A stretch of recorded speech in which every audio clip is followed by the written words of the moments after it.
Is your Mazda CX-5 key fob not working? A dead battery is the most common culprit.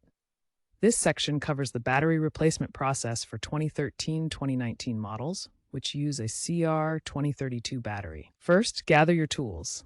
A new CR2032 battery and a plastic pry tool. A guitar pick works well too. Locate the small seam on the side of your key fob. Insert the pry tool into the seam near the keychain attachment point and gently apply pressure to pop the case open.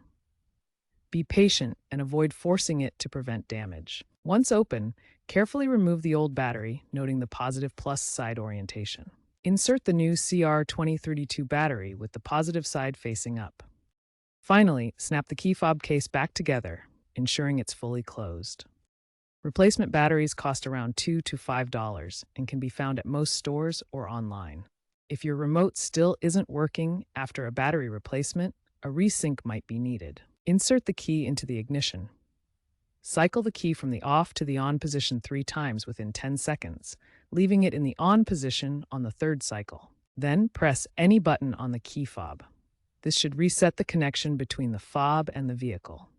A common issue is a stuck case. Before prying, try soaking the fob in warm water to loosen any adhesive.